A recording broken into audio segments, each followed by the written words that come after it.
After billions poured into chips, servers, and the artificial intelligence future, from a Wall Street fund literally named Situational Awareness, comes a financial thriller about seeing tomorrow, where the borrowed money portion ended up in Wall Street giant Citadel's shopping cart.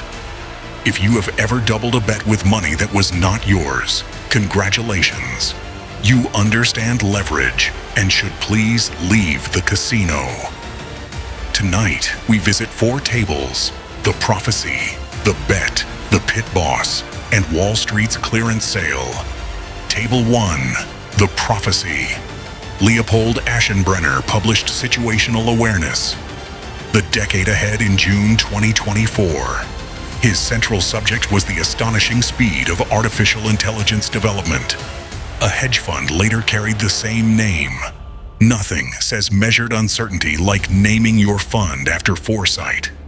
By March 2026, its public holdings report listed 42 entries.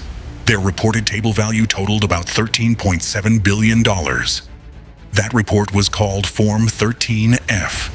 It was a public snapshot, not the complete financial picture.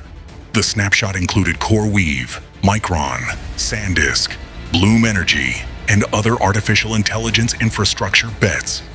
It also showed option bets positioned for both rises and falls. So this was not simply a man yelling, "Chips go up."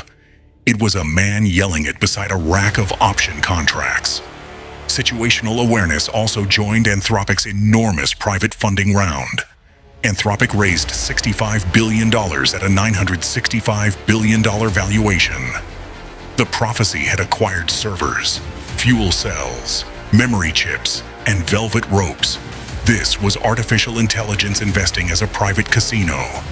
The minimum bet was apparently a power station. But spotting a gigantic trend is only half the game. The other half is remaining solvent while everyone disagrees. That brings us to the borrowed chips. Table 2, the bet. Suppose Uncle Moneybags enters a casino with $50. The casino examines his confidence and, for reasons future historians will debate, lends him another $50. He now controls a $100 bet using $50 himself. That is leverage. Borrowed money enlarging the position. Leverage is a photocopier for consequences. If the bet rises 40%, it becomes $140. Repay the borrowed $50 and $90 remain. His own $50 became $90, an 80% gain. Champagne arrives. Risk management receives no invitation. Now let the same bet fall 40%. The position shrinks from $100 to $60. The casino still wants its $50 back. Only $10 now belong to Uncle Moneybags. His asset fell 40%. His own money fell 80%. Same photocopier, different document. Here comes the mundane part that ruins cinematic confidence. Imagine the casino requires him to keep $15 invested. He has only 10, so the pit boss demands 5 more. That demand is the margin call. It is not merely $5 left over. It is the lender saying, "Restore my safety cushion immediately." If he cannot, the casino may sell the bet itself. Your long-term forecast has met the lender's short-term calendar. This is an illustration, not Situational Awareness's actual contract. The reported principle, however, is the same. Borrowed money can magnify success and shorten your deadline. The future may still arrive. Your financing may leave before dessert. Now the pit boss enters. Table 3, the pit boss.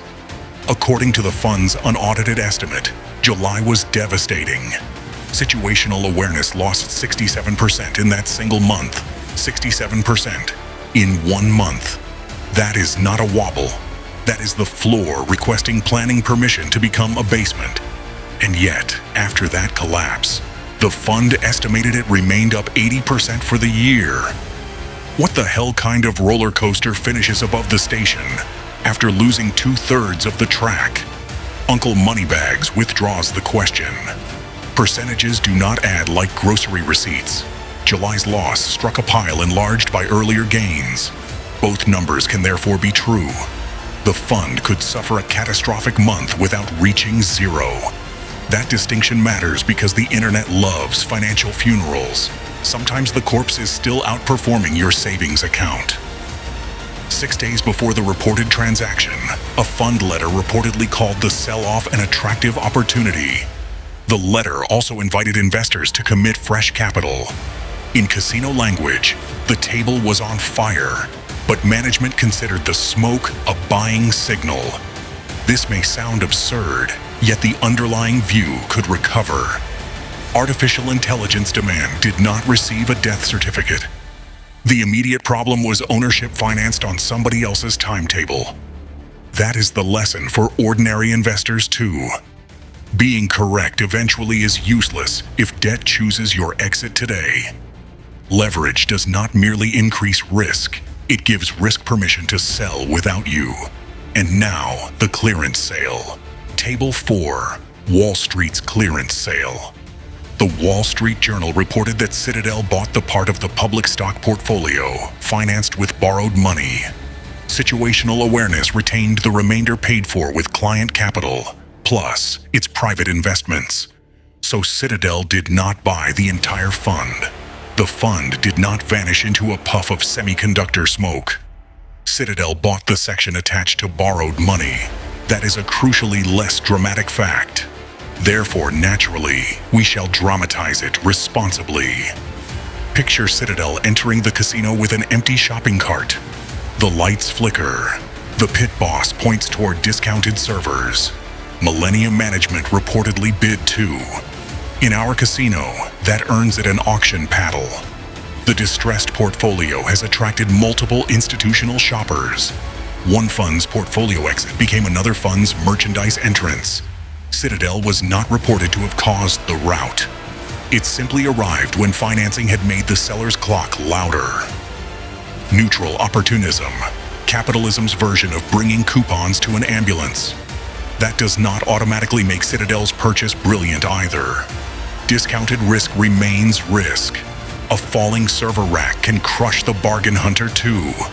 Still, the status reversal is magnificent. A fund named Situational Awareness faced a sudden situational problem. Two enormous rivals then demonstrated awareness of the situation. The name survived. The irony achieved liquidity. So what actually crashed? Not artificial intelligence as an industry. Not the entire fund according to the reported transaction. The collision was between concentrated conviction, violent prices, and borrowed time. The fund's own positive yearly estimate offers the fairest counterweight. Supporters can argue that the original trend call created extraordinary gains. Critics can answer that gains are not fully yours until financing survives the drawdown. Both can be true. Markets enjoy charging tuition twice. The useful lesson is brutally ordinary. Never confuse seeing the destination with surviving the journey. A strong thesis can survive a crash. A leveraged owner may not control when it gets sold. The casino does not grade your prophecy. It checks whether the $5 arrived. If this casino tour saved you one expensive lesson, like the video, comment "Genius interrupted" or "Leverage wearing a tuxedo." And subscribe before Citadel finds this channel in the clearance aisle.